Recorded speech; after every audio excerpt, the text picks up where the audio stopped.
സ്വാഗതം. ടോപ് 10ലേക്ക്. 5 കൊല്ലം artery forceps എന്ന medical ഉപകരണം ചുമന്ന് നടന്ന ഉഷ ജോസഫിന്റെ നരകയാതനയ്ക്ക് അറുതിയായി. പക്ഷേ തുടരെ ഒന്നിനു പിന്നാലെയായി ഉണ്ടാകുന്ന ഈ ചികിത്സാ പിഴവുകൾക്ക് ഡോക്ടർമാരുടെ സംഘടനകളടക്കം പഴിക്കുന്നത് ഈ സിസ്റ്റത്തെയാണ്. അതുകൊണ്ട് തന്നെ ഏറ്റവും ആവശ്യമായ അടിയന്തരമായ ചികിത്സ നടത്തേണ്ടതും നൽകേണ്ടതും ഈ സിസ്റ്റത്തിന് തന്നെ എന്നതിൽ സംശയമില്ല. വേണ്ടത് ഒറ്റമൂലിയും ഉടൻകൊല്ലിയും ഒന്നുമല്ല, കൃത്യവും കർശനവുമായ ശിക്ഷാ നടപടികൾ തന്നെയാണ്. പിഴവുകളിൽ റിപ്പോർട്ട് തേടൽ മാത്രമാണ് നടക്കുന്നതെന്നും സിസ്റ്റം നന്നാക്കാൻ പ്രായോഗിക നടപടികൾ ഉണ്ടാകുന്നില്ല എന്നതും പച്ചപരമാർത്ഥം. ഈ ചികിത്സാ പിഴവുകൾക്കിരയായവർക്ക് എത്രത്തോളം ധനസഹായം നൽകിയെന്നോ തുടർ ചികിത്സയ്ക്കായി എന്ത് നടപടി സ്വീകരിച്ചുവെന്നോ ഉള്ള ഒരു ഏകദേശ കണക്കുകൾ പോലും വകുപ്പിൻ്റെ കൈവശമില്ല എന്ന് തിരിച്ചറിയുമ്പോഴാണ് ഈ സിസ്റ്റം അടിമുടി തിരുത്തേണ്ടതിൻ്റെ ആവശ്യകത നമുക്ക് മനസ്സിലാകുന്നതും. സംഭവബഹുലമായ ഇന്നത്തെ വാർത്താ ദിവസത്തെ വിശദമായി നോക്കാം. ആദ്യം തലക്കെട്ടുകൾ.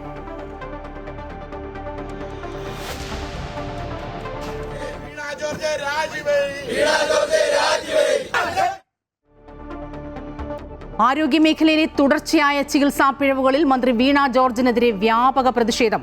ഔദ്യോഗിക വസതിയിലേക്ക് തള്ളിക്കയറി റീത്ത് വെച്ച് യൂത്ത് കോൺഗ്രസ് പ്രവർത്തകർ. റീത്തിന് പിന്നിൽ VD സതീശൻ എന്ന് മന്ത്രി വീണ ജോർജ്. VD സതീശന്റെ നിർദ്ദേശത്തിന്റെ അടിസ്ഥാനത്തിൽ നടന്ന ആക്രമണമാണ്. റീത്ത് വയ്ക്കലല്ല തന്റെ പണിയെന്ന് VD സതീശൻ. പത്തനംതിട്ടയിലും UDFന്റെ പ്രതിഷേധം. കലാപത്തിനുള്ള ശ്രമമെന്ന് CPM.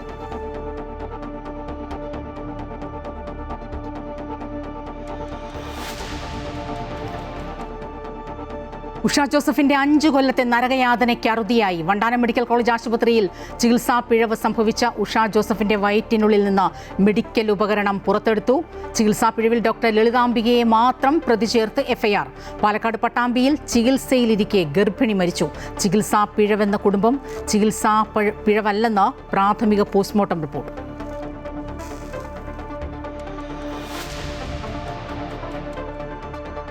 സംസ്ഥാനത്ത് SIRലെ അന്തിമ പട്ടിക പ്രസിദ്ധീകരിച്ചു. പട്ടികയിൽ 2,69,00,000 വോട്ടർമാർ. പുറത്തായത് 9 ലക്ഷം പേർ. കമ്മീഷൻ വെബ്സൈറ്റിൽ പട്ടിക പരിശോധിക്കാം. നിയമസഭാ തെരഞ്ഞെടുപ്പിന്റെ നാമനിർദ്ദേശ പത്രിക സമർപ്പിക്കാനുള്ള അവസാന ദിവസം വരെ പേര് ചേർക്കാമെന്ന് തിരഞ്ഞെടുപ്പ് കമ്മീഷൻ.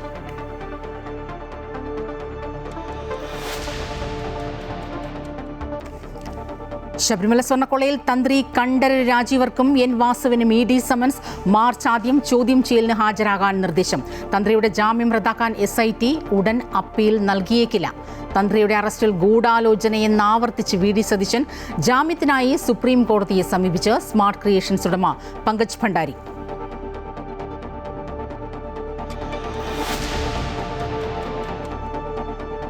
പ്രമുഖ മുന്നണികളുടെ സ്ഥാനാർത്ഥി പ്രഖ്യാപനം നിർണായക ഘട്ടത്തിലേക്ക്. സീറ്റ് വിഭജനത്തിലെ പൊതുമാനദണ്ഡം LDFൽ വ്യക്തമാക്കാൻ CPM. കോൺഗ്രസിന്റെ ആദ്യഘട്ട സ്ഥാനാർത്ഥി പട്ടിക വൈകും. നാളത്തെ ഡൽഹി ചർച്ച മാറ്റിവെച്ചു. കൊട്ടാരക്കരയിൽ സ്ഥാനാർത്ഥി നിർണയം BJPക്ക് കടുക്കും. കോൺഗ്രസ് വിട്ട് BJPയിലെത്തിയ R രശ്മി അഖിൽ മാരാർക്കൊപ്പം NDAയുടെ പരിഗണനാ പട്ടികയിൽ.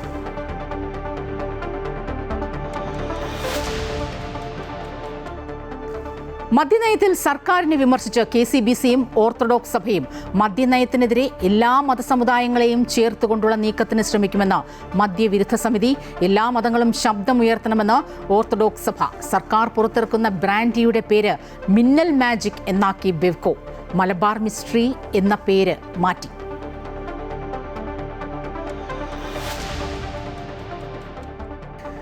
ഡൽഹിയിൽ ഉൾപ്പെടെ ഭീകരാക്രമണ സാധ്യതയെന്ന് രഹസ്യാന്വേഷണ ഏജൻസി റിപ്പോർട്ട്. ചെങ്കോട്ടയും ക്ഷേത്രങ്ങളും ലഷ്കർ-ഇ-തോയ്ബ ലക്ഷ്യമിടുന്നതായി മുന്നറിയിപ്പ്. സുരക്ഷ ശക്തമാക്കി.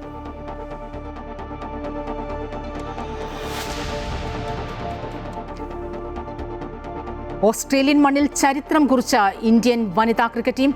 ഓസീസിനെതിരായ 2020 പരമ്പര 2-1 ഇന്ത്യ സ്വന്തമാക്കി. 2020 ലോകകപ്പിലെ സൂപ്പർ 8 ന്യൂസിലൻഡ് പാകിസ്ഥാൻ മത്സരം മഴ മൂലം ഉപേക്ഷിച്ചു. 2 ടീമുകളും ഓരോ പോയിന്റ് വീതം പങ്കുവച്ചു. നാളെ ഇന്ത്യ ദക്ഷിണാഫ്രിക്ക മത്സരം.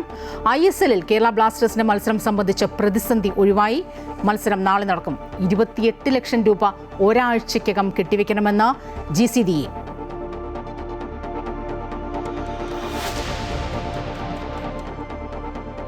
അമേരിക്ക ഏർപ്പെടുത്തിയ ആഗോള ഇറക്കുമതി തീരുവയിൽ ഇന്ത്യയ്ക്ക് ആശ്വാസം. വ്യാപാര കരാറിൽ ഒപ്പുവെച്ച രാജ്യങ്ങൾക്കും ധാരണയായ രാജ്യങ്ങൾക്കും തീരുവ 10% മാത്രമെന്ന് വൈറ്റ് ഹൗസ്. പ്രധാനമന്ത്രി നരേന്ദ്രമോദിയുടെ സന്ദർശനത്തിന് മുന്നോടിയായി ഇസ്രയേലുമായുള്ള പ്രതിരോധ സഹകരണം ശക്തമാക്കാൻ ഇന്ത്യ മിസൈൽ പ്രതിരോധ സംവിധാനം വികസിപ്പിക്കും.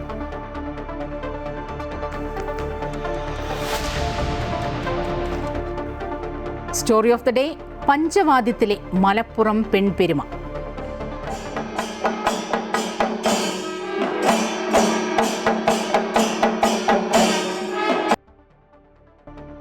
റിപ്പോർട്ടുകളിലേക്കാണ്. സംസ്ഥാനത്ത് ഒന്നിന് പിന്നാലെ ഒന്നായി ആരോപിക്കപ്പെടുന്ന സംഭവിക്കുന്ന ചികിത്സാ പിഴവുകൾ. ഈ റിപ്പോർട്ട് തേടലുകൾക്കൊക്കെ അപ്പുറം അപൂർവമായി മാത്രം ശിക്ഷാ നടപടികളിലേക്ക് എത്തുന്ന സാഹചര്യം. ആരോഗ്യവകുപ്പിനെതിരെയും മന്ത്രി വീണ ജോർജിനെതിരെയും മന്ത്രിയുടെ തിരുവനന്തപുരത്തെ ഔദ്യോഗിക വസതിയിൽ അതിക്രമിച്ചു കയറി റീത്ത് വെച്ചായിരുന്നു ഇന്ന് യൂത്ത് കോൺഗ്രസിന്റെ മിന്നൽ പ്രതിഷേധം. പത്തനംതിട്ടയിലെ സ്വകാര്യ വസതിക്ക് മുന്നിലും നാടകീയമായ രംഗങ്ങൾ അരങ്ങേറി. യൂത്ത് കോൺഗ്രസ് ജില്ലാ പ്രസിഡന്റ് നേമം ഷജീറിനെ ഒന്നാം പ്രതിയാക്കി. കലാപശ്രമത്തിനും അതിക്രമിച്ചു കയറിയതിനും പോലീസ് കേസെടുക്കുകയും ചെയ്തു. മന്ത്രിയെ അങ്ങനെ വിരട്ടാൻ നോക്കേണ്ടെന്ന് പാർട്ടിയും തന്നെ തടയാൻ ചെയ്യേണ്ടത് ചെയ്തിട്ടുണ്ട് എന്ന് വീണ ജോർജും പ്രതിഷേധങ്ങളോട് പ്രതികരിച്ചു. ഒപ്പം റീത്തിന് പിന്നിൽ വി.ഡി. സതീശനെന്ന് അടിക്കുകയും ചെയ്തു മന്ത്രി. എന്തായാലും അടിക്ക് തിരിച്ചടിയെന്നാണല്ലോ പ്രത്യേകിച്ച് ഈ തെരഞ്ഞെടുപ്പ് കാലത്തെ തത്വം. പ്രതിപക്ഷ നേതാവ് വി.ഡി. സതീശനെതിരെ പ്രതിഷേധം കടുപ്പിക്കാനൊരുങ്ങുകയാണ് ഇടത് സംഘടനകൾ. വണ്ടാനം മെഡിക്കൽ കോളേജിലെ ശസ്ത്രക്രിയാ പിഴവുൾപ്പെടെ ആരോഗ്യമേഖലയിലെ പ്രതിസന്ധി ചൂണ്ടിക്കാട്ടിയാണ് യൂത്ത് കോൺഗ്രസ് പ്രവർത്തകർ രാവിലെ മന്ത്രിയുടെ വസതിയിലേക്ക് മാർച്ചും ധർണയും നടത്തിയത്. മന്ത്രിയുടെ ഔദ്യോഗിക വസതിയായി തൈക്കാട് ഹൗസിലേക്ക് എത്തിയ പ്രവർത്തകർ ഗേറ്റ് തകർത്ത് ഉള്ളിലേക്ക് കയറുകയായിരുന്നു. മന്ത്രിയുടെ വീടിന്റെ വാതിലിന് മുന്നിൽ റീത്ത് സമർപ്പിച്ചായിരുന്നു പ്രതിഷേധം.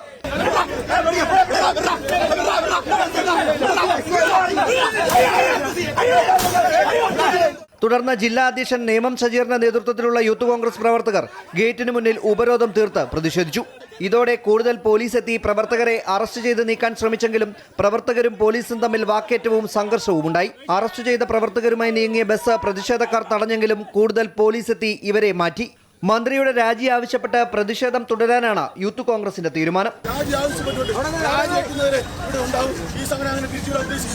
അതേസമയം വണ്ടാനം മെഡിക്കൽ കോളേജിലെ ശസ്ത്രക്രിയാ പിഴവിൽ മന്ത്രി എന്ന നിലയിൽ നടപടികൾ സ്വീകരിച്ചതായി വീണ ജോർജ് പ്രതികരിച്ചു. ഒരു ആരോഗ്യമന്ത്രി ചെയ്യേണ്ടതായിട്ടുള്ള കാര്യങ്ങൾ അത് ചെയ്തിട്ടുണ്ടല്ലോ. അപ്പോൾ മണിക്കൂറുകൾക്കകം നടപടിയെടുത്തു. അതോടൊപ്പം തന്നെ അതിൽ കൃത്യമായിട്ടുള്ള അന്വേഷണം നടത്തുന്നതിന് തീരുമാനിച്ചു. മന്ത്രിയുടെ വീട്ടിലേക്ക് നടന്ന അതിക്രമത്തിൽ കണ്ടോൺമെന്റ് ACPയോട് കമ്മീഷണർ വിശദീകരണം ആവശ്യപ്പെട്ടിട്ടുണ്ട്. മന്ത്രി വീണ ജോർജിനെതിരായ യൂത്ത് കോൺഗ്രസ് പ്രതിഷേധത്തിനെതിരെ മന്ത്രി വി ശിവൻകുട്ടി, മുൻ മന്ത്രി PK ശ്രീമതി തുടങ്ങിയവർ രംഗത്തെത്തി. അമൃത ന്യൂസ്, തിരുവനന്തപുരം. മന്ത്രി വീണ ജോർജിന്റെ മണ്ഡലത്തിൽ പത്തനംതിട്ടയിലും UDFന്റെ വലിയ രീതിയിലുള്ള പ്രതിഷേധത്തിന് ഇന്ന് സാക്ഷ്യം വഹിച്ചു. മന്ത്രിയുടെ മണ്ഡലത്തിൽ വിവിധ പദ്ധതികളുടെ ഉദ്ഘാടനത്തിനായി സ്വാഗത സംഘം രൂപീകരണ യോഗം വിളിച്ചു ചേർത്തിരുന്നു. അവിടെയാണ് ഈ നാടകീയ രംഗങ്ങൾക്ക് തുടക്കമായതും വലിയൊരു സംഘർഷത്തിലേക്ക് LDF UDF പ്രവർത്തകർ തമ്മിലുണ്ടായ വാക്കേറ്റം വലിയൊരു സംഘർഷത്തിലേക്ക് കാര്യങ്ങൾ നീങ്ങിയതും ഒടുവിൽ പോലീസ് ഇടപെട്ടാണ് രംഗം ശാന്തമാക്കിയത്.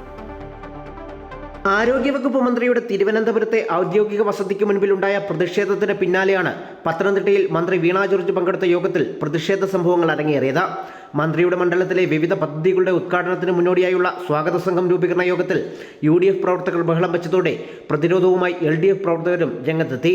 കോഴഞ്ചേരി ജില്ലാ ആശുപത്രി, OP ബ്ലോക്ക്, പത്തനംതിട്ട ജനറൽ ആശുപത്രിയിലെ വിവിധ പദ്ധതികൾ, ജില്ലാ സ്റ്റേഡിയം, വിവിധ റോഡുകൾ എന്നിവയുടെ ഉദ്ഘാടനത്തിന് മുന്നോടിയായിരുന്നു യോഗം. പൂർത്തിയാകാത്ത പദ്ധതികൾ ധൃതി പിടിച്ച് ഉദ്ഘാടനം ചെയ്യാൻ അനുവദിക്കില്ലെന്ന് പ്രഖ്യാപിച്ചാണ് UDF പ്രവർത്തകർ രംഗത്തെത്തിയത്. ഈ പ്രതിഷേധം ശക്തമായ രീതിയിൽ ഉണ്ടാകുമെന്നുള്ള കാര്യത്തിൽ യാതൊരു സംശയമില്ല. മാധ്യമ സുഹൃത്തുക്കൾ ശ്രദ്ധിക്കണം. ഈ കപട ഉദ്ഘാടന മാമാങ്കത്തിന് എതിരെ ഞങ്ങൾ പ്രതികരിക്കും. ഇന്ത്യൻ നാഷണൽ കോൺഗ്രസ് സിന്ദാബാദ്. ഇതിനിടെ ചില മാധ്യമങ്ങൾ വാർത്തകൾ വളച്ചൊടിക്കുന്നുവെന്നും വസ്തുത മറച്ചുവെക്കുന്നുവെന്നും മന്ത്രി വിമർശനമുന്നയിച്ചു. വാർത്തകൾ വളച്ചൊടിക്കരുത് ദയവായി. ഞാൻ കുറെ നാൾ ഈ ജോലി ചെയ്തല്ലേ. പ്രതിഷേധം കണക്കിലെടുത്ത് വൻ പോലീസ് സന്നാഹമാണ് ഒരുക്കിയിരുന്നത്. ഇരുവിഭാഗവും നേർക്കുനേർ നിന്നതോടെ വാക്കേറ്റവും കൂക്കുവിളിയും കനത്തു. സംഗതി കൈവിട്ടുപോകുമെന്ന ഘട്ടത്തിൽ സ്ഥലത്തുണ്ടായിരുന്ന പോലീസ് ഇടപെട്ടു. പ്രതിഷേധങ്ങൾക്കിടയിലും സ്വാഗത സംഘം രൂപീകരണ യോഗം പൂർത്തിയാക്കിയ ശേഷമാണ് മന്ത്രി വീണ ജോർജ് മടങ്ങിയത്.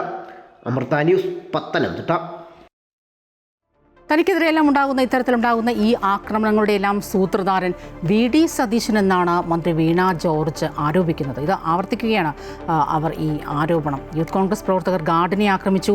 മന്ത്രി എന്ന നിലയിൽ തനിക്ക് ഈ വിഷയത്തിൽ ആരോഗ്യ വകുപ്പിൽ എന്തെല്ലാം ചെയ്യാൻ സാധിക്കുമോ അതെല്ലാം താൻ ചെയ്തിട്ടുണ്ട്. ചില മാധ്യമങ്ങൾ തെറ്റായ വിവരം പ്രചരിപ്പിക്കുകയാണ്. കോൺഗ്രസിന് ദയനീയ പരാജയം ഉണ്ടാകുമെന്ന ഭയത്തിലാണ് ഇപ്പോൾ ഈ ആക്രമണങ്ങളെല്ലാം നടത്തുന്നത് എന്നാണ് വീണ ജോർജ് പത്തനംതിട്ടയിൽ ആരോപിക്കുന്നത്. ഇത് കേരളം കേൾക്കട്ടെ, ഇത് കേരളം കേൾക്കണം എന്നുള്ളതാണ്. ഇത് വി.ഡി. സതീശന്റെ നേതൃത്വത്തിൽ നടന്ന അതിക്രമമാണ്.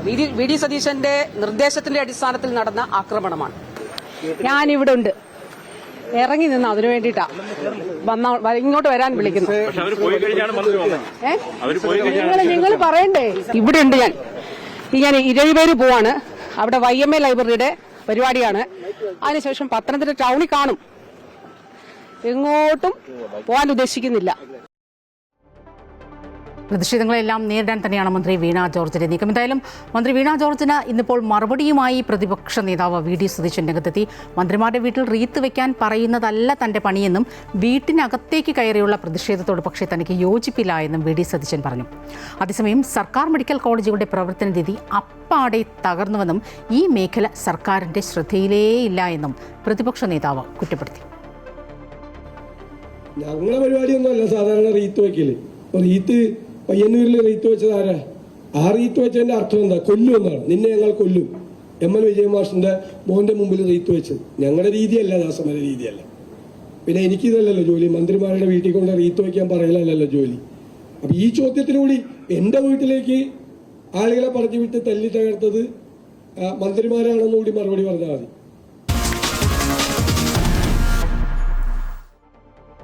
ഇതിപ്പോൾ ചികിത്സാ പിഴവിൽ ഏറ്റവും കൂടുതൽ ആശ്വാസകരമായ ഒരു വാർത്ത കൂടി പുറത്തു വന്നു. ഈ മെഡിക്കൽ ഉപകരണം വയറ്റിൽ കുടുങ്ങിയ ഉഷ ജോസഫ് അവരുടെ ശസ്ത്രക്രിയ വിജയകരമായി പൂർത്തിയായി. കൊച്ചിയിലെ അമൃത ആശുപത്രിയിലായിരുന്നു ഈ ശസ്ത്രക്രിയ നടന്നത്. ഈ പുറത്തെടുത്ത ഉപകരണം അമ്പലപ്പുഴ പോലീസിന് കൈമാറി. തുടർന്ന് ഇത് കോടതിയിലേക്കും കൈമാറും. എന്തായാലും രോഗിയുടെ നില തൃപ്തികരമാണെന്ന് ഡോക്ടർമാർ അറിയിച്ചിട്ടുണ്ട്. വണ്ടാനം മെഡിക്കൽ കോളേജിലെ ചികിത്സാ പിഴവിനെ തുടർന്ന് വയറ്റിൽ കത്രിക കുടുങ്ങിയ ഉഷ ജോസഫിന്റെ ശസ്ത്രക്രിയ പൂർത്തിയായി. കൊച്ചിയിലെ അമൃത ആശുപത്രിയിൽ നടന്ന ശസ്ത്രക്രിയയിലൂടെ ഉഷയുടെ വയറ്റിൽ നിന്ന് ആർട്ടറി ഫോർസെപ്സ് എന്ന ശസ്ത്രക്രിയാ ഉപകരണം പുറത്തെടുത്തു. ശസ്ത്രക്രിയയ്ക്ക് അമൃത ആശുപത്രിയിലെ ഗ്യാസ്ട്രോ സർജറി വിഭാഗം മേധാവി ഡോക്ടർ OV സുധീർ, യൂറോളജി വിഭാഗം മേധാവി ഡോക്ടർ KV സഞ്ജീവൻ, ഗൈനക്കോളജി വിഭാഗം മേധാവി ഡോക്ടർ രാധാമണി K എന്നിവർ നേതൃത്വം നൽകി. 2 സർക്കാർ ഡോക്ടർമാരുടെ സാന്നിധ്യത്തിലായിരുന്നു ശസ്ത്രക്രിയ നടന്നത്. സർക്കാർ നിർദ്ദേശിച്ച Ernakulam government medical college medical superintendent doctor Ganesh Mohan, surgery വിഭാഗം മേധാവി ഡോക്ടർ അബ്ദുൾ സിയാദ് AK എന്നിവരും ശസ്ത്രക്രിയയിൽ ഉടനീളം ഉണ്ടായിരുന്നു. ശസ്ത്രക്രിയയ്ക്ക് ശേഷം ഉഷയുടെ ആരോഗ്യനില തൃപ്തികരമാണെന്ന് ഡോക്ടർമാർ അറിയിച്ചു. വയറ്റിൽ നിന്ന് പുറത്തെടുത്ത സർജിക്കൽ ഉപകരണം നിലവിൽ രജിസ്റ്റർ ചെയ്ത കേസിലെ തൊണ്ടി മുതലാണ്. അതിനാൽ തന്നെ ഇത് കേസ് അന്വേഷിക്കുന്ന അമ്പലപ്പുഴ DYSPക്ക് കൈമാറി. 5 വർഷം മുൻപാണ് ഗർഭാശയത്തിലെ മുഴ നീക്കം ചെയ്യാനുള്ള ശസ്ത്രക്രിയയ്ക്കിടെ മെഡിക്കൽ ഉപകരണം ഉഷയുടെ വയറ്റിൽ കുടുങ്ങിയത്. മാധ്യമ വാർത്തകളെ തുടർന്ന് KC വേണുഗോപാൽ MPയുടെ ഇടപെടലിലാണ് ഉഷയെ കൊച്ചിയിലെ അമൃത ആശുപത്രിയിലേക്ക് മാറ്റിയത്. അമൃത ന്യൂസ്, കൊച്ചി. എന്തായാലും വണ്ടാനം മെഡിക്കൽ കോളേജിലെ ഈ ചികിത്സാ പിഴവിൽ വകുപ്പ് മേധാവി ഡോക്ടർ ലളിതാംബികയ്ക്കെതിരെ പോലീസ് കേസെടുത്തിട്ടുണ്ട്. ഈ ഉഷയുടെ ബന്ധു നൽകിയ പരാതിയിലാണ് അമ്പലപ്പുഴ പോലീസ് കേസ് രജിസ്റ്റർ ചെയ്തത്. പക്ഷേ ഈ ശസ്ത്രക്രിയ നടത്തിയ ടീമിലെ മറ്റ് ഡോക്ടർമാർ ആരും അല്ലെങ്കിൽ നഴ്സുമാർ ആരും ഈ കേസിൽ പ്രതികളല്ല എന്നതാണ് ആദ്യഘട്ടത്തിൽ ശ്രദ്ധേയമാകുന്നത്. കാരണം ഈ ഉഷയുടെ പരാതിയിൽ അന്വേഷണം നടത്തിയ വിദഗ്ധ സംഘം ഈ മെഡിക്കൽ റിപ്പോർട്ട് മെഡിക്കൽ വിദ്യാഭ്യാസ ഡയറക്ടർക്ക് ഉടൻ കൈമാറും. ആ റിപ്പോർട്ട് കൂടി പരിശോധിച്ചതിന് ശേഷമാകും തുടർന്ന് ആരൊക്കെ ഈ ഒരു ചികിത്സാ പിഴവിൽ അനാസ്ഥയിലൊക്കെ പങ്കാളികളായി എന്ന് മനസ്സിലാക്കാൻ സാധിക്കുക. കൂടുതൽ പേരിലേക്ക് നടപടികൾ ഉണ്ടാവുക. വകുപ്പ് മേധാവിയായിരുന്ന ഡോക്ടർ ലളിതാംബികയെ മാത്രം പ്രതി ചേർത്താണ് പോലീസ് കേസെടുത്തിരിക്കുന്നത്. ശസ്ത്രക്രിയ നടത്തിയ ഡോക്ടർ ഷാഹിദയോ മറ്റുള്ളവരോ പ്രതികളല്ല. മനുഷ്യജീവനും വ്യക്തിസുരക്ഷയ്ക്കും അപകടകരമാം വിധം പ്രവർത്തിച്ചെന്നാണ് FIR-ൽ പറയുന്നത്. BNS 125, 125A എന്നീ വകുപ്പുകളാണ് ചുമത്തിയിരിക്കുന്നത്. ഉഷ ജോസഫിന്റെ ബന്ധു നൽകിയ പരാതിയിലാണ് അമ്പലപ്പുഴ പോലീസ് കേസെടുത്തത്. അന്വേഷണം പുരോഗമിക്കുമ്പോൾ കേസിൽ കൂടുതൽ പേരെ പ്രതി ചേർത്തേക്കും. അതേസമയം ഉഷയുടെ പരാതിയിൽ വിദഗ്ധ സംഘം അന്വേഷണം നടത്തി. തിരുവനന്തപുരം, കോട്ടയം മെഡിക്കൽ കോളേജുകളിലെ വിദഗ്ധരാണ് ചികിത്സാ പിഴവ് സംബന്ധിച്ച് അന്വേഷണം നടത്തിയത്. ശസ്ത്രക്രിയയ്ക്കിടെ ഉഷയുടെ വയറ്റിൽ ശസ്ത്രക്രിയാ ഉപകരണം കുടുങ്ങിയതിൽ വീഴ്ച സംഭവിച്ചുവെന്ന് പ്രാഥമിക അന്വേഷണത്തിൽ തന്നെ കണ്ടെത്തിയിരുന്നു. ഇതിന്റെ അടിസ്ഥാനത്തിൽ ശസ്ത്രക്രിയ നടത്തിയ ഡോക്ടർ ഷാഹിദയെയും നഴ്സിംഗ് ഓഫീസർ ധന്യയെയും ഇന്നലെ രാത്രി തന്നെ സസ്പെൻഡ് ചെയ്തിരുന്നു. ഇനി വിദഗ്ധ സമിതിയുടെ കണ്ടെത്തലുകളുടെ അടിസ്ഥാനത്തിലായിരിക്കും കേസിൽ കൂടുതൽ തുടർ നടപടികൾ ഉണ്ടാവുക. അമൃത ന്യൂസ്, ആലപ്പുഴ. ഇതിന് തൊട്ടു മുൻപുണ്ടായ ഒരു ചികിത്സാ പിഴവ് നെടുമങ്ങാട് ജില്ലാ ആശുപത്രിയിൽ പ്രസവ ശസ്ത്രക്രിയയ്ക്കിടെ കുഞ്ഞ് മരിക്കാനിടയായ സംഭവം നമ്മളുടെ മനസ്സിൽ നിന്ന് അത് മാഞ്ഞിട്ടില്ല. എന്തായാലും വിഷയത്തിൽ മനുഷ്യാവകാശ കമ്മീഷൻ അന്വേഷണത്തിന് ഉത്തരവിട്ടിട്ടുണ്ട്. ജില്ലാ മെഡിക്കൽ ഓഫീസർ 1 മാസത്തിനകം അന്വേഷണ റിപ്പോർട്ട് സമർപ്പിക്കണമെന്ന് commission chairperson justice Alexander Thomas ഉത്തരവിട്ടിട്ടുണ്ട്. സിസേറിയന് പിന്നാലെയായിരുന്നു കുഞ്ഞ് മരിച്ചത്. സംഭവത്തിൽ ഉത്തരവാദിയായ ഡോക്ടർക്കെതിരെ കേസെടുക്കണമെന്ന് പൊതുപ്രവർത്തകനായ സൈദലി കൈപ്പാടി ആവശ്യപ്പെട്ടിരുന്നു. വീണ്ടും ഇതുമായി ബന്ധപ്പെട്ട ചികിത്സാ പിഴവുമായി ബന്ധപ്പെട്ട ശ്രദ്ധയില്ലായ്മയുമായി ബന്ധപ്പെട്ട വാർത്തകൾ വന്നുകൊണ്ടിരിക്കുകയാണ്. ഏറ്റവും ഒടുവിൽ പാലക്കാട് പട്ടാമ്പി താലൂക്ക് ആശുപത്രിയിൽ ചികിത്സയിലുണ്ടായിരുന്ന ഗർഭിണി നൌഷീജ മരിച്ചത് ചികിത്സാ പിഴവാണ് എന്നായിരുന്നു ആദ്യം റിപ്പോർട്ടുകൾ വന്നത്. എന്നാൽ അങ്ങനെയല്ല എന്ന് ഇപ്പോൾ ഏറ്റവും ഒടുവിൽ പോസ്റ്റ്മോർട്ടം റിപ്പോർട്ട് പുറത്തു വന്നിരിക്കുന്നു. അമ്നിയോട്ടിക് ഫ്ലൂയിഡ് ശ്വാസകോശത്തിൽ കയറി, ഇതാണ് മരണകാരണമെന്ന് പോസ്റ്റ്മോർട്ടം റിപ്പോർട്ട് സൂചിപ്പിക്കുകയാണ്. യുവതിയുടെ മരണം വേണ്ടത്ര മതിയായ ചികിത്സ ലഭിക്കാത്ത സാഹചര്യത്തിലായിരുന്നു എന്നായിരുന്നു കുടുംബത്തിൻ്റെ ഒരു ആരോപണം തുടക്കത്തിലുണ്ടായിരുന്നത്. ഈ മാസം 16-നാണ് 9 മാസം ഗർഭിണിയായ നൌഷിജയെ പട്ടാമ്പി താലൂക്ക് ആശുപത്രിയിൽ പ്രവേശിപ്പിച്ചത്. 20-ാം തീയതി രാവിലെ ശ്വാസതടസ്സവും ബ്ലീഡിങ്ങും ഉണ്ടായതിനെ തുടർന്ന് വാണിയംകുളം PK ദാസ് ആശുപത്രിയിലേക്ക് മാറ്റുകയായിരുന്നു. ആശുപത്രിയിൽ എത്തിച്ചപ്പോഴേക്കും മരണം സംഭവിച്ചു. യുവതിയുടെ സഹോദരന്റെ പരാതിയിൽ തൃത്താല പോലീസ് അന്ന് കേസെടുക്കുകയും ചെയ്തു.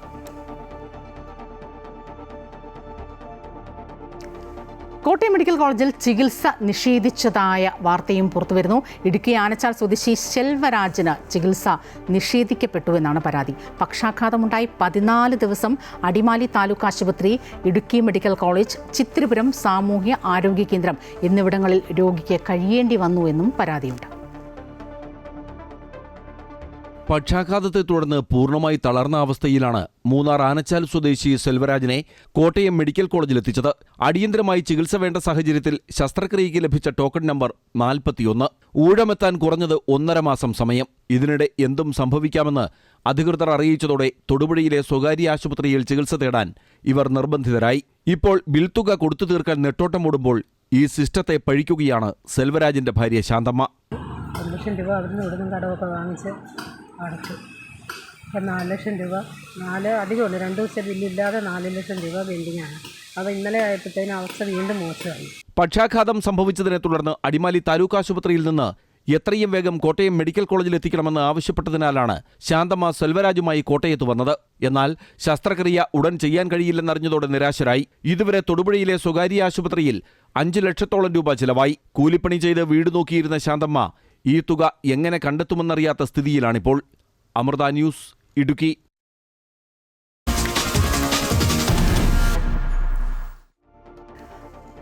വരുന്ന നിയമസഭാ തെരഞ്ഞെടുപ്പിൽ തങ്ങൾക്ക് വോട്ട് ചെയ്യാനാകുമോ, അല്ലെങ്കിൽ ആർക്കൊക്കെ വോട്ട് ചെയ്യാനാകും എന്ന ഒരു ആകാംക്ഷയും ആശങ്കയും ഒക്കെ ഒരുപക്ഷേ ഈ SIRമായി ബന്ധപ്പെട്ട നടപടിക്രമങ്ങൾ പുരോഗമിച്ചുകൊണ്ടിരിക്കുന്ന ഒരു സാഹചര്യത്തിൽ നമുക്കെല്ലാവർക്കും ഉണ്ടായിരുന്നു. എന്നാൽ അതെല്ലാം അസ്ഥാനത്തായിക്കൊണ്ടിപ്പോൾ SIRൽ സംസ്ഥാനത്തെ തീവ്ര വോട്ടർ പട്ടിക പരിഷ്കരണത്തിന് ശേഷമുള്ള അന്തിമ വോട്ടർ പട്ടിക പ്രസിദ്ധീകരിച്ചിരിക്കുകയാണ്. 2,69,00,000 പൗരന്മാർ ഈ വോട്ടർ പട്ടികയിൽ ഉൾപ്പെട്ടിട്ടുണ്ട്. പക്ഷേ 9 ലക്ഷത്തോളം പേർ ഈ പട്ടികയ്ക്ക് പുറത്തുമായി.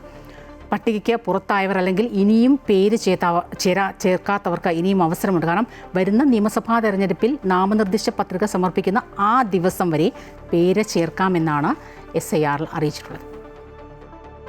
ഒട്ടേറെ രാഷ്ട്രീയ നിയമയുദ്ധങ്ങൾക്ക് വഴിവെച്ച കേരളത്തിലെ SIRന്റെ അന്തിമ പട്ടിക പ്രസിദ്ധീകരിച്ചു. 2,69,53,644 പൗരന്മാരാണ് പട്ടികയിലുള്ളത്. ഇതിൽ 1,31,26,048 പുരുഷന്മാരും 1,38,27,319 സ്ത്രീകളും അന്തിമ വോട്ടർ പട്ടികയിൽ ഉൾപ്പെട്ടിട്ടുണ്ട്.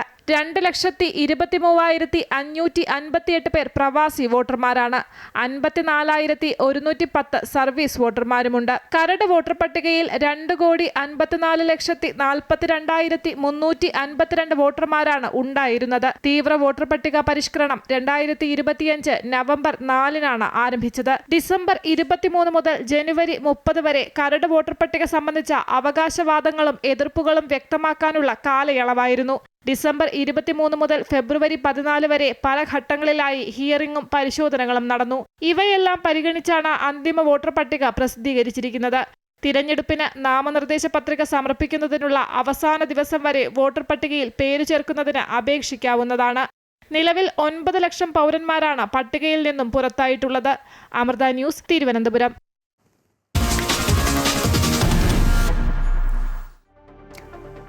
ശബരിമല സ്വർണ്ണക്കൊള്ള കേസിൽ SIT രജിസ്റ്റർ ചെയ്ത കേസുകളിൽ ജാമ്യം ലഭിച്ച് പുറത്തിറങ്ങിയ എല്ലാവരെയും ED മുറുക്കുന്നുണ്ട്. തന്ത്രി കണ്ഠരര് രാജീവർക്കുമൊപ്പം തിരുവിതാംകൂർ ദേവസ്വം ബോർഡ് മുൻ പ്രസിഡന്റും കമ്മീഷണറുമായിരുന്ന N വാസുവിനും ED സമൻസ് അയച്ചിരിക്കുകയാണ്.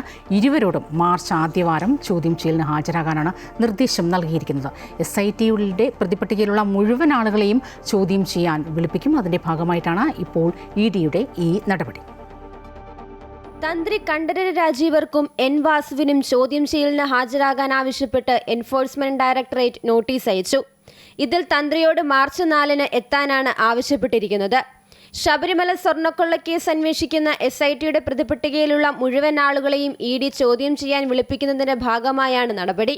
തന്ത്രി രാജീവരും കേസിലെ മുഖ്യപ്രതി ഉണ്ണികൃഷ്ണൻ പോറ്റിയും തമ്മിലുള്ള സാമ്പത്തിക ഇടപാടുകൾക്ക് തെളിവില്ലെന്ന് നിരീക്ഷിച്ചുകൊണ്ടാണ് കോടതി തന്ത്രിക്ക് ജാമ്യം അനുവദിച്ചത്. ഇതിനിടെയാണ് ഇരുവർക്കും കുരുക്കായി EDയുടെ നോട്ടീസ് എത്തുന്നത്.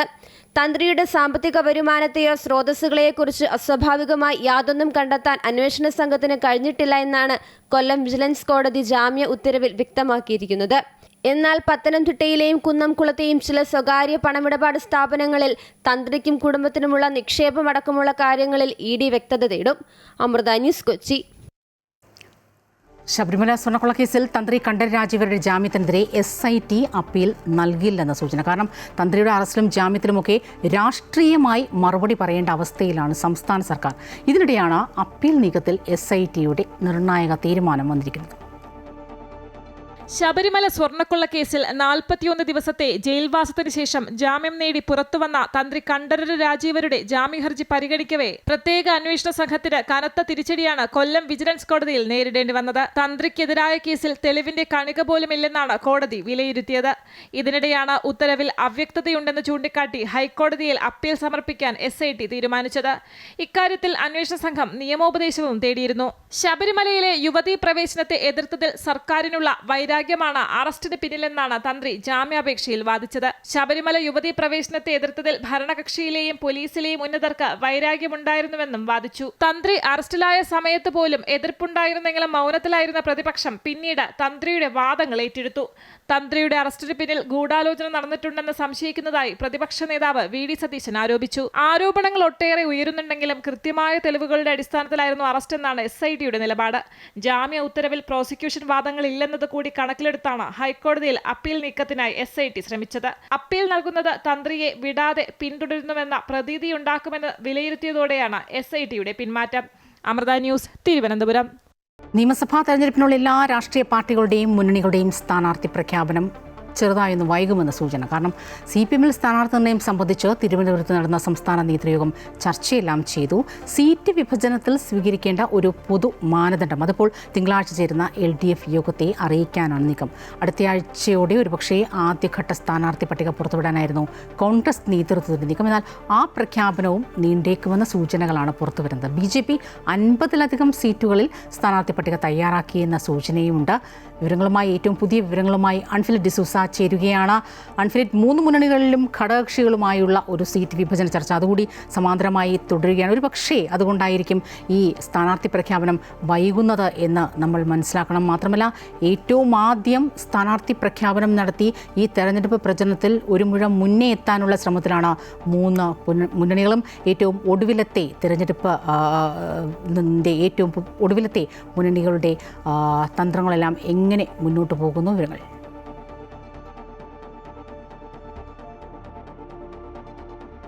സ്വപ്ന, സ്വപ്ന, സംസ്ഥാനത്ത് ഇപ്പോൾ 3 മുന്നണികളും തെരഞ്ഞെടുപ്പിന് മുന്നോടിയായി സ്ഥാനാർത്ഥി നിർണയ ചർച്ചകളിലേക്കും ഒപ്പം തന്നെ സീറ്റ് വിഭജന ചർച്ചകളിലേക്കും ഒക്കെ ഔദ്യോഗികമായി കടന്നു കഴിഞ്ഞു. പക്ഷേ CPM ആയാലും BJP ആയാലും കോൺഗ്രസ് ആയാലും നേരത്തെ തന്നെ സ്ഥാനാർത്ഥി പ്രഖ്യാപനം, ഔദ്യോഗികമായ ഒരു പ്രഖ്യാപനം വേണ്ട എന്നാണ് ഇപ്പോൾ തീരുമാനിച്ചിരിക്കുന്നത്. കാരണം ഇപ്പോൾ രാഷ്ട്രീയ പാർട്ടികൾ ഏറെക്കുറെ പ്രതീക്ഷിക്കുന്നത് മാർച്ച് ആദ്യവാരം കഴിയും വിജ്ഞാപനം എന്നാണ്. അപ്പോൾ ആ വിജ്ഞാപനത്തോടനുബന്ധിച്ച് അതിന് തൊട്ട് മുന്നെയോ അല്ലെങ്കിൽ അതിനുശേഷമോ ഒക്കെ ഒന്നാംഘട്ട സ്ഥാനാർത്ഥി പ്രഖ്യാപനം നടത്തിയാൽ മതിയെന്നാണ് ഏറെക്കുറെ 3 മുന്നണികളും ഇപ്പോൾ തീരുമാനിച്ചിരിക്കുന്നത്.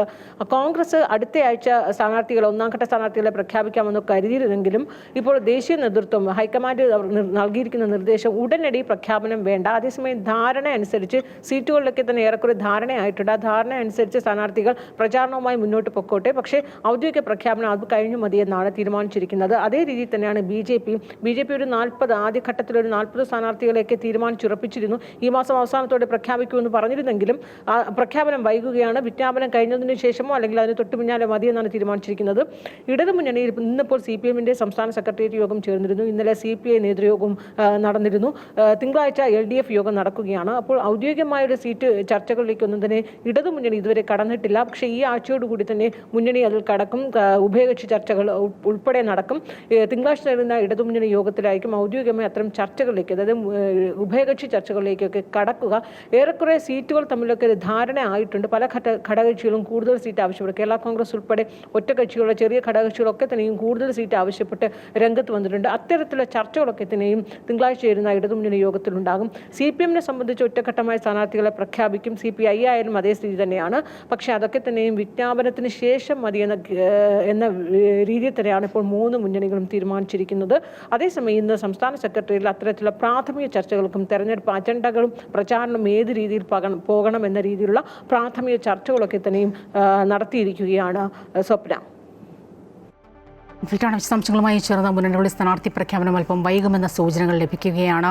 ഈ പറഞ്ഞതുപോലെ സ്ഥാനാർത്ഥി പട്ടികയ്ക്ക് അന്തിമരൂപം നൽകാൻ ഞായറാഴ്ച ഡൽഹിയിൽ നിശ്ചയിച്ചിരുന്ന തെരഞ്ഞെടുപ്പ് സമിതി യോഗം കോൺഗ്രസ് മാറ്റിയിരിക്കുകയാണ്. ഫെബ്രുവരി 25-ന് മുൻപ് ആദ്യഘട്ട സ്ഥാനാർത്ഥി പട്ടിക പുറത്തുവിടാനായിരുന്നു നീക്കം. പക്ഷേ സിറ്റിംഗ് മണ്ഡലങ്ങൾ, സംവരണ മണ്ഡലങ്ങൾ, ധാരണയായ മറ്റു മണ്ഡലങ്ങൾ എന്നിവിടങ്ങളിൽ പ്രഖ്യാപനം നടത്താനായിരുന്നു ആലോചന. പുതുയുഗയാത്ര കഴിഞ്ഞു മതി ഇപ്പോൾ സ്ഥാനാർത്ഥി പ്രഖ്യാപനം എന്നാണ് ഇപ്പോൾ നിലവിലെ ഒരു ധാരണയിൽ വന്നിരിക്കുന്നത്. മുന്നണിയിൽ ഘടകകക്ഷികളുമായുള്ള ചർച്ചകളും സമാന്തരമായി പുരോഗമിക്കുന്നതേയുള്ളൂ. എന്തായാലും സീറ്റ് കൈമാറ്റ ചർച്ചകളുടെ വേഗം കൂട്ടണമെന്ന ആവശ്യം ലീഗിനുണ്ട്. രാഹുൽ ഗാന്ധിയെ കാണാൻ PK കുഞ്ഞാലിക്കുട്ടി ഞായറാഴ്ച നടത്താനിരുന്ന യാത്രയും റദ്ദാക്കി. കൂടിക്കാഴ്ച കേരളത്തിൽ നടത്താനാണ് ഇപ്പോൾ നിലവിലെ നീക്കം.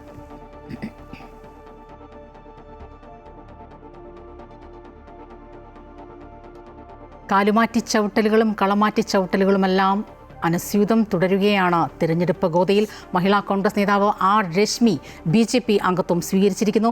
മാരാർജി ഭവനിൽ നടന്ന ചടങ്ങിൽ സംസ്ഥാന അധ്യക്ഷൻ രാജീവ് ചന്ദ്രശേഖറിൽ നിന്നാണ് രശ്മി അംഗത്വം സ്വീകരിച്ചത്. കോൺഗ്രസിൽ നിന്നുണ്ടായ തിക്താനുഭവങ്ങളാണ് പാർട്ടി വിടാൻ കാരണമെന്നാണ് R. രശ്മി പറയുന്നത്. വരുന്ന നിയമസഭാ തെരഞ്ഞെടുപ്പിൽ രശ്മി മത്സരിക്കുമെന്ന് രാജീവ് ചന്ദ്രശേഖറും വ്യക്തമാക്കിയിട്ടുണ്ട്. 2021 കൊട്ടാരക്കര നിയോജക മണ്ഡലത്തിലെ UDF സ്ഥാനാർത്ഥിയായിരുന്നു രശ്മി. ആയിഷ പോറ്റി ഇടതുമുന്നണിയിൽ നിന്ന് കോൺഗ്രസിൽ ചേർന്നതു മുതൽ രശ്മി പാർട്ടി നേതൃത്വവുമായി അകൽച്ചയിലായിരുന്നു. 2 ഉപാധികൾ കോൺഗ്രസിന് മുന്നിൽ രശ്മി വച്ചിരുന്നു. കഴിഞ്ഞ തെരഞ്ഞെടുപ്പിലുണ്ടായ സാമ്പത്തിക ബാധ്യത പാർട്ടി തീർക്കണമെന്നും UDF അധികാരത്തിൽ വന്നാൽ ബോർഡ്, കോർപ്പറേഷൻ സ്ഥാനങ്ങളിൽ ഏതെങ്കിലും ഒന്ന് നൽകണമെന്നുമായിരുന്നു ആവശ്യം. എന്നാൽ അനുകൂലമായ മറുപടി കോൺഗ്രസ് നേതാക്കൾ നൽകിയില്ല എന്നാണ് വിവരം. കഴിഞ്ഞ നിയമസഭാ തെരഞ്ഞെടുപ്പിന് ശേഷം കൊട്ടാരക്കരയിൽ നിന്നുണ്ടായ തിക്താനുഭവങ്ങളാണ് പാർട്ടിയിൽ നിന്ന് അകലാൻ കാരണമായതെന്നും നേതൃത്വത്തിന് പരാതി നൽകിയെങ്കിലും പരിഹാരമുണ്ടായില്ലെന്നും രശ്മി പറയുന്നു. ആയിഷ പോറ്റിയുടെ കടന്നുവരവല്ല പാർട്ടി വിടാൻ കാരണമെന്നും അവർ വ്യക്തമാക്കി. പാർട്ടിയുടെ കൊട്ടാരക്കരയിൽ അധ്യക്ഷ പദം അലങ്കരിച്ചിരുന്ന പലരും ഇന്ന് അവരെല്ലാം DCCയുടെ ഉത്തരവാദിത്തപ്പെട്ട ഭാരവാഹികളായി മാറിക്കഴിഞ്ഞു. അവർ വളരെ മോശമായ വാക്കുകളാണ് എന്നെ ഉപയോഗിച്ചത്. ഒരു പാർട്ടി മീറ്റിങ്ങിലാണെങ്കിൽ നമുക്ക് പ്രശ്നമില്ല, പക്ഷേ ഒരു പൊതുസ്ഥലത്ത് നിന്നാണ് എന്നെ വളരെ മോശമായ വാക്കുകൾ ഉപയോഗിച്ചത്. അതാണ് എന്നെ വേദനിപ്പിച്ചത്. ധാരാളം തിക്ത അനുഭവങ്ങളാണ് അതിനുശേഷം ഉണ്ടായത്. കേരള പ്രദേശ് കോൺഗ്രസ് കമ്മിറ്റിയുടെ അധ്യക്ഷനും DCCയുടെ അധ്യക്ഷൻ അടക്കമുള്ളവർക്ക് പരാതി നൽകിയിരുന്നു. ആ പരാതി ഒന്ന് പരിഹരിക്കാൻ പോലും തയ്യാറായില്ല. അതാണ് എൻ്റെ പാർട്ടി മാറ്റത്തിലെ ഏറ്റവും ഉണ്ടായത്. വരുന്ന നിയമസഭാ തെരഞ്ഞെടുപ്പിൽ R. രശ്മി മത്സരിക്കുമെന്ന് പാർട്ടിയിൽ അംഗത്വം നൽകിയതിനു ശേഷം BJP സംസ്ഥാന അധ്യക്ഷൻ രാജീവ് ചന്ദ്രശേഖർ പറഞ്ഞു. രശ്മിയെ പാർട്ടിയിൽ സ്വാഗതം ചെയ്യുന്നു. എനിക്ക് 100% വിശ്വാസമുണ്ട്. രശ്മി ഈ വരുന്ന തെരഞ്ഞെടുപ്പിൽ ഞങ്ങളുടെ ഒരു സ്ഥാനാർത്ഥിയായിട്ട് മത്സരിക്കും. മാരാർജി ഭവനിൽ നടന്ന ചടങ്ങിൽ BJP സംസ്ഥാന general secretary advocate S. Suresh, Kollam east ജില്ലാ അധ്യക്ഷ Rajeev Prasad, NDA vice chairman AN Radhakrishnan തുടങ്ങിയവർ പങ്കെടുത്തു. അമൃത ന്യൂസ്, തിരുവനന്തപുരം. എന്തായാലും കൊട്ടാരക്കര രാഷ്ട്രീയത്തിൽ വീണ്ടും അപ്രതീക്ഷിതമായ ട്വിസ്റ്റ് തന്നെയാണ്. അഖിൽ മാരാർ NDA സ്ഥാനാർത്ഥിയായി കൊട്ടാരക്കരയിൽ മത്സരിക്കുമെന്ന വാർത്തകൾ വരികയായിരുന്നു. അതിനിടെയാണ് ഇപ്പോൾ കോൺഗ്രസിൽ നിന്നും BJPയിലെത്തിയ രശ്മി ലക്ഷ്യമിടുന്നതും കൊട്ടാരക്കര സീറ്റ് തന്നെയാണ് എന്ന് മനസ്സിലാക്കാൻ സാധിക്കുന്നത്. ഇതോടെ കൊട്ടാരക്കരയിൽ ആരെ മത്സരിപ്പിക്കുമെന്ന സജീവ ചർച്ചകളിലാണ് BJP സംസ്ഥാന നേതൃത്വം. ജന്മനാടായ കൊട്ടാരക്കരയിൽ മാറ്റം കൊണ്ടുവരുമെന്നും കൊട്ടാരക്കരയിൽ മത്സരിക്കും എന്നുമാണ് 2020 എത്തിയ സംവിധായകനും സോഷ്യൽ മീഡിയ ഇൻഫ്ലുവൻസറുമായ അഖിൽ മാരാർ ആഗ്രഹം പറഞ്ഞത്. സാബുവും ജേക്കബുമൊത്ത് നടത്തിയ വാർത്താ സമ്മേളനത്തിൽ അഖിൽ മാരാർ തന്റെ നിലപാട് വ്യക്തമാക്കുകയും ചെയ്തു. കൊട്ടാരക്കരയിലെ സീറ്റ് തനിക്ക് ലഭിക്കില്ല എന്ന് അറിഞ്ഞതോടെ കോൺഗ്രസുമായുള്ള ചർച്ചകൾ അവസാനിപ്പിച്ചുകൊണ്ടായിരുന്നു അഖിൽ മാരാർ NDAയുടെ ഭാഗമാകാൻ തീരുമാനിച്ചത്. എന്നാൽ കോൺഗ്രസിൽ നിന്ന് സീറ്റിനെ ചൊല്ലി തെറ്റിപ്പിരിഞ്ഞ രശ്മി കൂടി എത്തിയതോടെ കൊട്ടാരക്കരയിൽ ആരെ സ്ഥാനാർത്ഥിയാക്കുമെന്ന ആശയക്കുഴപ്പത്തിലാണ് BJP. മഹിളാ കോൺഗ്രസ് നേതാവും കഴിഞ്ഞ നിയമസഭാ തെരഞ്ഞെടുപ്പിൽ കൊട്ടാരക്കര മണ്ഡലത്തിൽ UDF സ്ഥാനാർത്ഥിയുമായിരുന്ന രശ്മിയാകട്ടെ ഇത്തവണ CPMൽ നിന്നും കോൺഗ്രസിലേക്ക് എത്തിയ ഐഷ പൊറ്റിക്ക് കൊട്ടാരക്കര സീറ്റ് നൽകാൻ നേതൃത്വം തീരുമാനിച്ചതോടെയാണ് അസന്തുഷ്ടയായി പാർട്ടി വിട്ടത്. കൊട്ടാരക്കരയിൽ NDA സ്ഥാനാർത്ഥിയാക്കാമെന്ന വാഗ്ദാനമാണ് രശ്മിയെ BJPയിലേക്ക് എത്തിച്ചത്. കഴിഞ്ഞ നിയമസഭാ തെരഞ്ഞെടുപ്പിൽ KN ബാലഗോപാലിനെതിരെ UDF സ്ഥാനാർത്ഥിയായി മത്സരിച്ച രശ്മിയെ സ്ഥാനാർത്ഥിയാക്കാനാണ് BJP നേതൃത്വത്തിന്റെ പ്രഥമ പരിഗണന. 2021 നിയമസഭാ തെരഞ്ഞെടുപ്പിൽ 68,770 വോട്ടുകൾ നേടി KN ബാലഗോപാൽ വിജയിച്ചപ്പോൾ കോൺഗ്രസ് സ്ഥാനാർത്ഥിയായി മത്സരിച്ച രശ്മി 57,956 വോട്ടുകൾ നേടിയിരുന്നു. ഇതുതന്നെയാണ് ഇത്തവണ സ്ഥാനാർത്ഥിയായി രശ്മിയെ നിർത്താൻ BJP യോഗ്യത കൽപ്പിക്കുന്നത്. ഇതോടെ കൊട്ടാരക്കര സീറ്റ് ലക്ഷ്യമിട്ടിരുന്ന അഖിൽ മാരാറിന്റെ സ്ഥാനാർത്ഥിത്വം അനിശ്ചിതത്വത്തിലായി. സംസ്ഥാന ഘടകമാണ് ഇതിൽ തീരുമാനം എടുക്കേണ്ടതെന്നാണ് പാർട്ടി ജില്ലാ നേതൃത്വത്തിന്റെ നിലപാട്. കൊട്ടാരക്കരയിൽ ശക്തമായ മത്സരം പ്രതീക്ഷിക്കപ്പെടുന്ന സാഹചര്യത്തിൽ NDAയുടെ അന്തിമ തീരുമാനം എന്തായിരിക്കുമെന്നത് രാഷ്ട്രീയ വൃത്തങ്ങളും ഉറ്റുനോക്കുന്നു. അമൃത ന്യൂസ്, കൊല്ലം. നിയമസഭാ തെരഞ്ഞെടുപ്പ് മുന്നിൽ കണ്ട വടക്കൻ കേരളത്തിൽ പ്രചാരണം ശക്തമാക്കാനൊരുങ്ങുകയാണ് 2020. സണ്ണി തോമസിനാണ് പാർട്ടിയുടെ വടക്കൻ ജില്ലകളുടെ ചുമതല. കേരളത്തിലെ ഭൂരിപക്ഷം ജനങ്ങളും NDA മുന്നോട്ട് വയ്ക്കുന്ന വികസന രാഷ്ട്രീയം ഏറ്റെടുക്കുമെന്ന് 2020 സംസ്ഥാന ഉപാധ്യക്ഷൻ V. ഗോപകുമാർ കോഴിക്കോട് വാർത്താസമ്മേളനത്തിൽ പറഞ്ഞു.